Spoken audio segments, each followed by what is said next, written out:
The final aspect of leadership that we're studying in this context of the 7-word system relates to the word yes. And the word yes is about acceptance, about agreement, about surrender. It's about allowing. And we start with permission, actually. There are some situations where you don't really want something to happen as a leader. You really find it suboptimal that that person is, for example, taking time off because of some personal needs. You don't want that, but you give them permission to do that. That is the beginning of saying yes. When you're reluctant, you make the decision that yes is the right answer because in the long term it serves you, but to be honest, you don't feel very happy about it. And there is that within any leadership situation. Something's going to happen that you don't want to happen, but you're just going to have to permit it. And that permission is that once, yes, okay, twice, maybe not. You make it really clear that even though you said yes, the next time might be no. It's an aspect of authority in that case.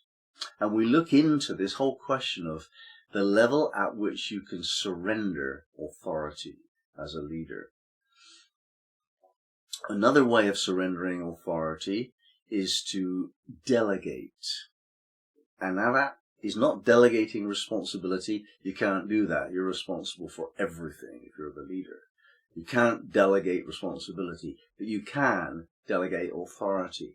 What that means is you give someone else the permission to make a mistake, basically. If they do it right, lovely, but if they do it wrong, it's okay. That's what that means.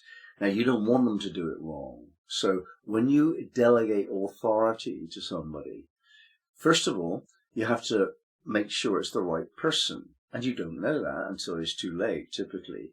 But you have to choose the best you can. Not because you want it, but because they're ready. I mean, you may well want it, but if they're not ready, you can't have it. Very careful decision to be made. Secondly, you have to be very specific about what you're expecting. Clear instructions.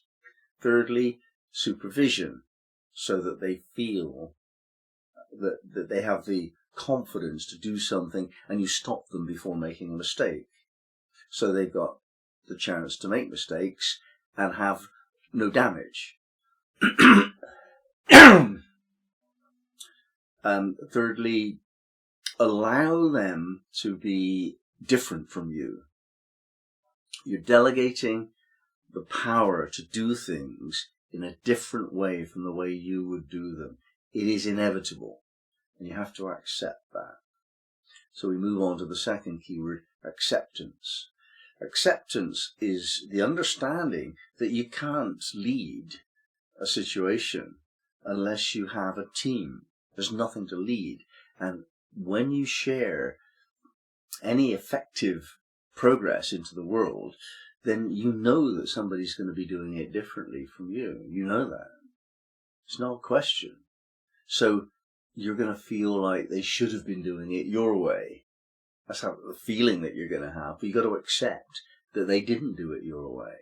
And you have to accept that before you delegate authority to them, because they're going to do it their way. And encourage that if you can. Give them clear instructions and guidelines and indicate very specifically what the outcome is that you're asking them to achieve. And then say, that's the requirement. You do it whichever way is going to work for you.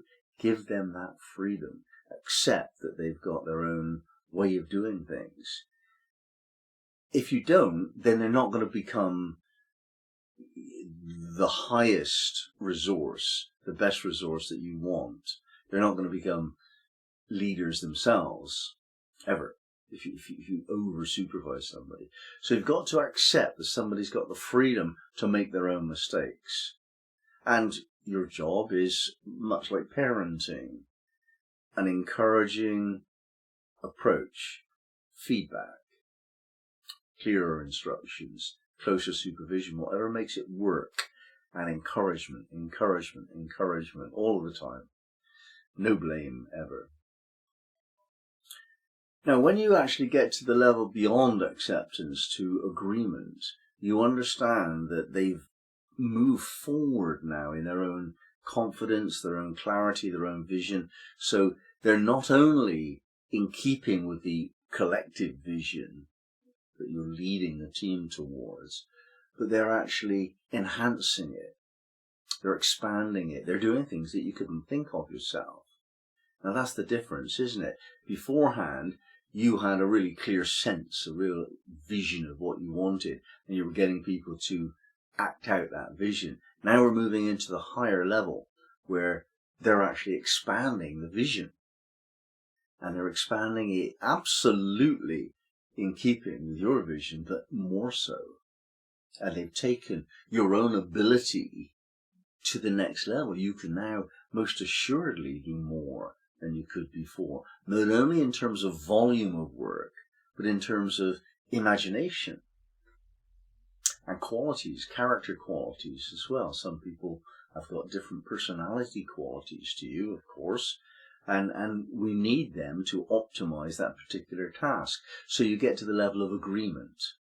And when you're in agreement with somebody, you diminish the level of supervision, of instruction. You give looser instructions, and you give them the freedom to interact with your instructions or your remit. So they start influencing what you do. And we've got a very high level there of team involvement.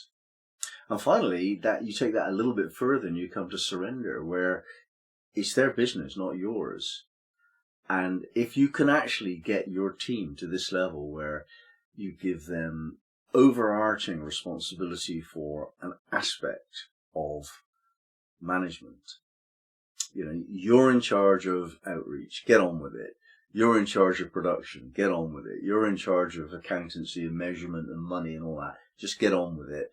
My job is to make sure that we have meetings and we're all aware of each other. My job is not to supervise anyone anymore. At that level, you've become a master at leadership because you're actually making no decisions. You're simply processing feedback, and the decisions just arise out of the quality of interaction that you've promoted.